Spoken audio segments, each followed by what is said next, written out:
Ouais, moi je suis prêt. Très bien. Je suis ready. I'm ready. Donc, bonjour Oxmo Puccino. Bonjour. Donc, on est là pour parler de ton album La Voie Lactée qui sort le 13 novembre prochain. Est-ce qu'on peut commencer par parler du titre La Voie Lactée? En fait, il y a beaucoup de médias qui se demandent si c'est un rapport avec les paroles de Cassidy du temps de Time Bomb qui disait, je cite, « Je m'étends dans le ciel comme la Voie Lactée, je malaxe les neurones et domine tes idées. » Moi je suis sûr qu'il y a d'autres rappeurs qui ont utilisé ce mot, cette expression la voie lactée. Non, ça m'a pas été inspiré par ça. Non, la voie lactée, c'est parce que, comme beaucoup, j'ai une fascination pour l'espace. Voilà. Les étoiles, la nuit, hein, tout ça. Et je m'étais imaginé un jour que nous étions des étoiles éteintes dans un monde obscur qui se trouve sur Terre. Et que tout pourrait aller mieux si on décidait d'élever cette lumière en nous. Décider, oui, parce qu'il faut décider de briller, il faut décider de vouloir se relever, il faut décider de garder cette flamme, quoi. Donc c'est ça. Je me suis imaginé un espace avec une lumière fantastique faite de gens tous illuminés de façon positive. C'est ça la Voie lactée. Ça c'est une histoire pour nous ou c'est la vraie histoire?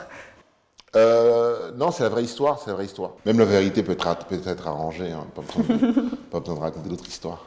Et c'est marrant que justement tu parles un peu de destin parce que j'ai l'impression qu'il y a beaucoup de chansons d'albums qui parlent de ça, il y a Une chance, Oui, Ton rêve, oui. de beaucoup de comment on est conditionné, il faut qu'on arrive à s'en sortir, beaucoup Oui, de réflexions absolument, là-dessus. Beaucoup Pourquoi?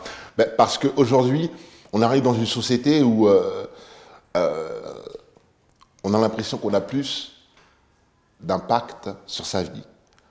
Parce que déjà, elle est mise en avant. Elle est moins intimiste qu'elle a pu l'être il y a juste 20 ans, dans le sens où on peut prendre les rênes, on peut se révéler. Il y a plus d'outils en main pour aller vers une direction qui était inenvisageable quelques années auparavant. Donc c'est une démarche, on va dire, d'entrepreneuriat quelque part. Et ça demande beaucoup de force, beaucoup de persuasion, beaucoup d'espoir. Ça demande surtout, avant tout, de croire en soi. C'est un des points clés de l'album, l'espoir qu'on peut porter grâce à la foi qu'on met en soi. Voilà. On peut avoir foi en quelque chose qu'on croit aimer, on peut avoir des croyances en une religion, sa religion, et ça ne remet pas en cause la foi qu'on peut avoir en soi, et qui est très important pour tout le reste. Tout part de là en fait. C'est quelque chose de très positif du coup comme message et en même temps j'ai l'impression qu'il y a un certain fatalisme aussi par exemple dans la chanson Les Poteaux où tu dis que tu préfères être entouré de peu de gens honnêtes plutôt que de... Non, déjà avec le temps de toute façon on est emmené à être de moins en moins en groupe avec le temps. De toute façon, ça c'est, je peux vous le dire aujourd'hui. Ça ne met pas en cause l'importance du groupe mais avec le temps on a moins le temps. La phrase est exactement « Poussons la chansonnette, j'ai moins besoin d'amour que de gens honnêtes ». Voilà. Et merci d'avoir relevé cette phrase parce qu'elle est très importante en dehors de la chanson. Parce que j'ai exploré plusieurs visions de l'amour à travers mes disques et j'en suis venu à plusieurs conclusions autour de ce mot qui font que je préfère l'acte à la promesse et que l'honnêteté, pour moi, est un des plus beaux gestes de l'amour, quelque part. Je préfère avoir des gens honnêtes que de l'amour parce que l'un ne remet pas l'autre en cause. Dans l'amour, on peut tout mettre, ouais, je t'ai fait mal parce que je t'aime, je suis comme ça parce que je t'aime trop, et ainsi de suite. Tandis que l'honnêteté se passe tous ces moments. Et il y a un autre thème aussi qui m'a marqué, c'est dans Star et Célébrité. Donc tu dis, au fond, on reste n'importe qui, un pas de travers si tu as trop brillé. Oui, j'ai écrit ce morceau parce que aujourd'hui, tout le monde est un peu une star.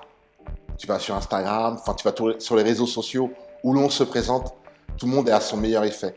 Tout le monde appelle à être populaire, à être reconnu pour le talent d'être présentable. Et ça fait que quelque chose qui était une conséquence à un travail qui faisait la différence devient quelque chose qui est accessible. Donc Star et Célébrité, c'est un peu ce mythe que vous vous faites est une erreur. Est-ce que c'est une réponse à un mythe qu'on se fait sur toi ou c'est un discours plus général, plus une réflexion? Je sais pas le mythe qu'on se fait sur moi, mais dès qu'on me rencontre, tout est réglé. Parce que je suis nature. Effectivement. Ouais, je suis nature. Et pourtant, tu es justement quelqu'un qui est hyper présent sur les réseaux sociaux. Enfin, c'est toi-même qui t'adresses à Oui.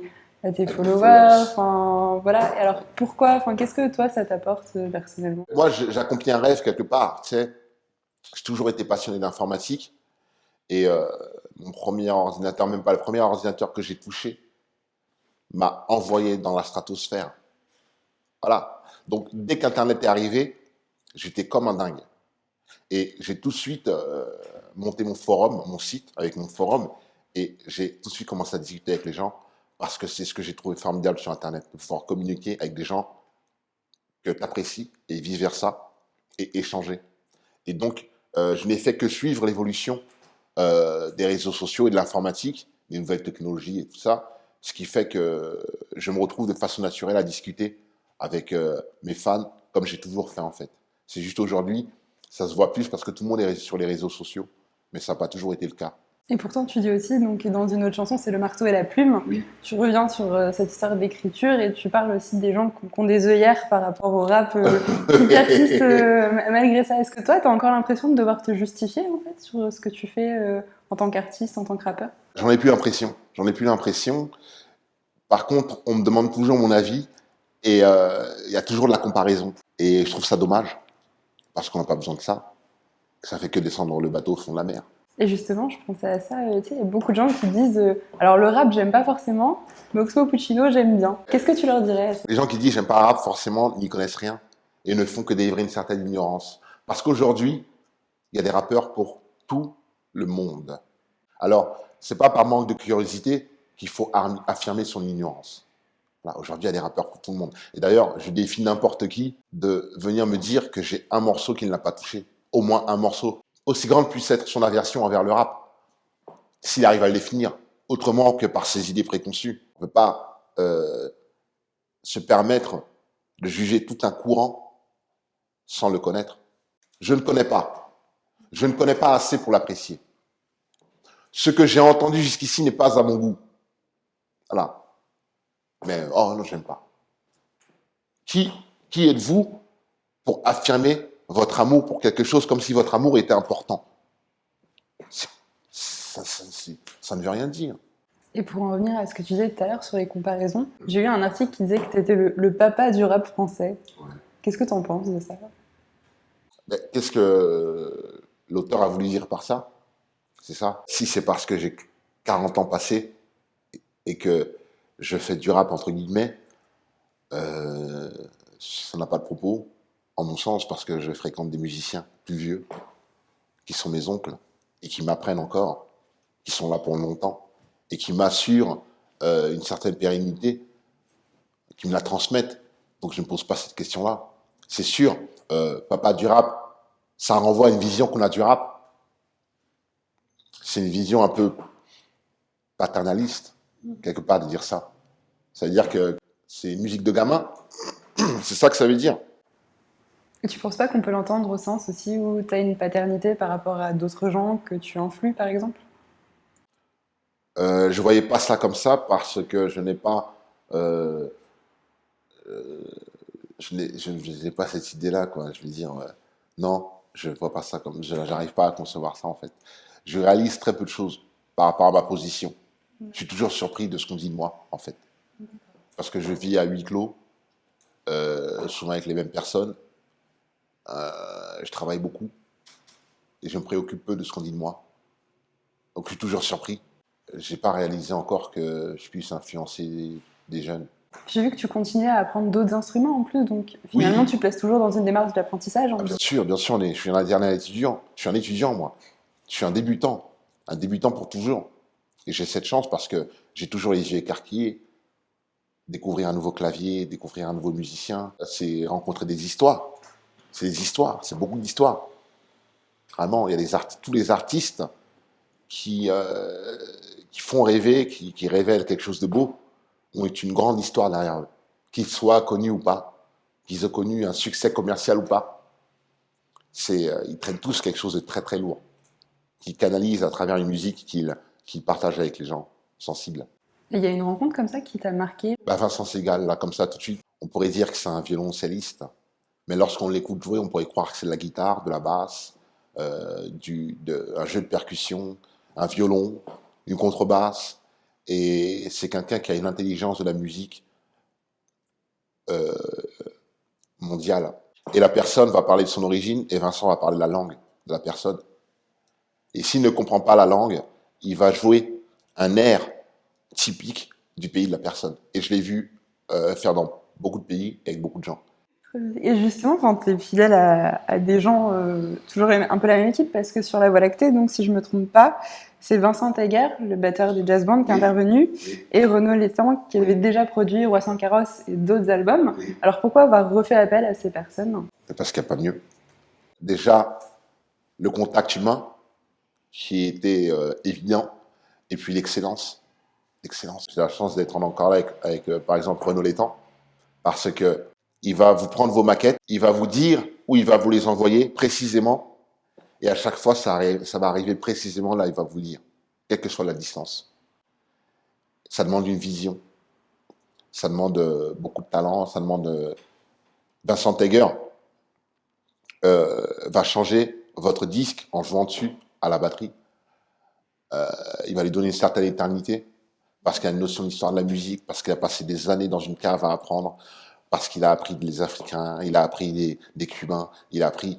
Et voilà, je parlais de la grande histoire qu'il y a derrière chaque musicien, et leur histoire à eux va très bien avec celle que j'essaie de construire. Ouais. Et justement, dans cet album, il y a une couleur qui est beaucoup plus pop, oui. Et tu chantonnes pas mal. Alors pourquoi ce choix? Parce que tu chantonnes de plus en plus? Disons que je chantonne de plus en plus depuis mon deuxième album, et que juste aujourd'hui, comme j'ai été bien dirigé, et que j'ai travaillé, ça s'entend plus parce que je fais les chœurs et que je chante plus sur beaucoup de morceaux et que mon rap a pris une tournure un peu plus mélodique et je m'en prive pas parce que je prends du plaisir et aussi parce que c'est pas évident de trouver le bon ou la bonne artiste pour chanter comme il faut au bon moment. Oui, donc tu dis que c'était difficile de trouver des bonnes personnes pour t'accompagner. J'ai lu aussi qu'il n'y avait pas de featuring sur cet album parce qu'il avait été fait très rapidement. Je fais toujours des morceaux et j'allais voir Renaud Létang assez régulièrement après l'album pour un café, pour discuter, pour l'écouter parler, pour le voir travailler, pour parler musique, pour parler de bonne musique et de comment on l'a fait. Et donc il m'avait proposé un projet que nous ferons plus tard. Et ce qui s'est passé, c'est que l'heure a tourné et que je me suis retrouvé au moment où il fallait rentrer en studio pour sortir un album, pour retourner en tournée, pour retourner sur scène, parce que j'adore ça, quoi. Et donc, j'avais des morceaux que j'avais travaillé avec Renaud pour notre projet qui sortirait un jour, et mes maquettes sur lesquelles je travaille éternellement. Et donc, j'ai été aidé par Eddie Purple, mon guitariste. À partir de là, ça pressait. J'étais voir Renaud. On a établi un sorte de plan sur un moyen terme. C'est-à-dire, j'ai eu la chance de faire l'album par période, ce qui m'a permis de prendre un peu plus de recul que d'habitude, que de passer 2 mois en studio tous les jours, où on ne comprend plus rien. Donc, à partir de ce moment-là, on avait tant de jours pour tant de morceaux. Et on ne pouvait pas outrepasser. Et donc, trouver l'artiste qui ne soit pas en tournée, qui ne soit pas en studio, qui soit en France, et qui corresponde aux morceaux, c'était impossible en ce laps de temps. Et puis, il faut savoir aussi que, j'en parlais avec Seth Gecko l'autre jour, c'est que lorsque vous connaissez un succès avec un artiste avec lequel vous avez travaillé, vous êtes prisonnier de cet artiste. C'est-à-dire que à partir de ce moment-là, monter sur scène sans lui devient étrange. Et porter le morceau tout seul est impossible. Et c'est des choses que je préfère éviter avec l'expérience. C'est-à-dire, tu fais un morceau avec l'artiste, tu dis non, je ne peux pas venir au concert, c'est l'anniversaire de ma sœur. Voilà. Non, attends, il y a des centaines de gens là. Ramène ta sœur. Ça fait une super transition, justement. Je voulais parler de la chanson Surprise Birthday. Oui. Parce qu'elle est hyper ironique et c'est hyper surprenant par rapport au reste de l'album. Alors, c'est du vécu, c'est comment c'est... J'aime beaucoup cette chanson parce qu'elle aborde la relation humaine à travers une porte qu'on n'aurait jamais ouverte. C'est-à-dire, l'anniversaire est le moment où c'est votre événement. Et très souvent, vous êtes dépassé par ceux qui veulent vous faire du bien et qui oublient le principal. Et c'est quelque chose qui se répercute dans beaucoup de relations, dans beaucoup d'autres domaines. Et je trouve ça très drôle de le transposer sur l'anniversaire. Et c'est quelque chose que j'ai beaucoup observé, ouais. Et c'était important de faire une chanson de fête pour moi. Et pour en revenir à la scène, tu disais que maintenant aussi tu étais programmé en festival entre deux genres qui avaient rien à voir. Alors comment tu le vis? Est-ce que ça t'influence? Ce que ça m'influence, forcément, ça fait travailler mon universalité. Ça me confronte à un public qui est aussi surpris que moi. C'est-à-dire, sur les dernières tournées, je faisais des théâtres. En trio acoustique, je suis dans les théâtres. Et le tiers ou la moitié du public sont des abonnés. Donc, c'est des gens d'un autre âge qui ont l'habitude de venir voir des pièces, des ballets, et qui viennent par curiosité et qui découvrent quelque chose. Et je les découvre aussi. C'est-à-dire que c'est un échange mutuel qui, forcément, avec le temps, agrandit le public, traverse les générations. J'espère, parce que justement, on ne peut pas penser tout connaître, je veux dire. Parce que je pensais pas que c'était comme ça, mais qu'est-ce que vous pensiez? Vous pensiez ce qu'on vous a mis dans la tête, c'est ça que vous pensiez. Venez voir par vous-même.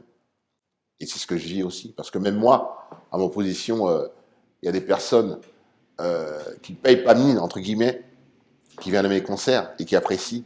Donc, l'apparence, ce que l'on dégage, tout ça n'est rien par rapport à ce qu'il y a au fond. Ah oui, tu penses que les préjugés, ça marche dans les deux sens en fait? Bien sûr, ça marche dans les deux sens. Souvent, je suis surpris de l'aspect de quelqu'un qui me soutient, bien sûr. Tu vois une dame respectable de 70 ans, avec son sac de course, qui vient me féliciter pour un morceau, je trouve ça formidable. Qui vient à un concert, c'est génial. Il y a une chanson dans ton album aussi, donc c'est Un week-end sur deux. Oui. Tu t'adresses à un enfant, et c'est un peu comme dans L'enfant seul, tu t'adresses à un enfant, mais au final, c'est pour parler aux adultes un peu. L'enfant seul, c'est un morceau qui parle à l'enfant qu'on a en soi. Dans Un week-end sur deux, je parle à l'enfant directement. C'est l'essentiel, c'est qui paye les pots cassés. Donc, je voulais parler de ce problème de la manière la plus simple possible, de la manière la plus chaleureuse. Est-ce que tu penses que c'est un morceau qui est compréhensible par un enfant aussi, qui peut lui parler Certaines phrases, oui. Prends pas froid, mets ton bonnet. Ce soir, c'est pizza. Des petites choses comme ça. Maman ne parle plus. Voilà, des choses comme ça. Des petites phrases comme ça. Ouais, justement, c'est un texte, je trouve, très compréhensible. Il y a effectivement des textes très compréhensibles dans l'album, et puis d'autres qui sont beaucoup plus abstraits. Donc, je pense par exemple à Cheval sûr ou Gravir le monde. À Cheval sûr, c'était mon morceau de rap pur, sans être dur, de l'album. C'est-à-dire beaucoup de techniques, beaucoup de mots, l'ego trip. Et pour moi, c'est le morceau traditionnel de l'album. J'ai toujours envie de faire un morceau de rap traditionnel dans mes albums. Pour excuser le reste un peu. Hip-hopment parlant. D'accord. Ouais, il faut s'excuser. Quand on fait pas les choses bien dans l'hip-hop, il faut s'excuser. Ah oui, et je voulais aussi parler du morceau de 1998, donc, qui est sur la Coupe du Monde de football. Et où tu parles d'élan collectif, d'un élan collectif qui s'est jamais reproduit. T'étais où à ce moment-là? J'étais pas dans le Stade de France, j'étais mieux qu'au Stade de France. J'étais devant l'écran qu'ils avaient mis sur le parvis. Voilà, dans le Stade de France, et là c'était beaucoup mieux. Il y avait plus de monde. Et c'était génial, c'était extraordinaire. Après, je suis rentré à pied de Saint-Denis jusqu'au 19e arrondissement. Je vous raconte pas la route. Et pourquoi tu as eu envie d'en reparler maintenant particulièrement? C'est pas un anniversaire, Non, parce qu'en vérité, je parle de la France d'aujourd'hui. L'année où la joie nous rendit visite depuis. Qu'est-ce qui s'est passé? Maintenant qu'on sait que c'était possible, maintenant qu'on s'est révélé, maintenant qu'on a vu où on pouvait aller ensemble, qu'est-ce qui s'est passé pour qu'on en soit là encore aujourd'hui? Voilà, c'est la question. 1998, c'est une question sur aujourd'hui, sur la France d'aujourd'hui en fait. On en est où? Qu'est-ce qui se passe? Qu'est-ce que vous mettez dans la France aujourd'hui? Qu'est-ce que vous apportez de plus? C'est ça la question. Je parlais avec un artiste que je côtoie en ce moment, qui est de la génération vingtenaire, et qui me disait que même eux en parlent, dans le sens où lui fait partie de la dernière génération qui l'a vécu, qui s'en souvient. Et d'ailleurs, il va sourire quand il va entendre cette interview, parce que quand ils parlent entre eux, et ils disent, ils parlent de filles qui veulent séduire, ils peuvent dire non, mais attends, t'es fou, elle est trop jeune, elle n'a pas connu 98. C'est quelque chose qui est imprimé pour des générations.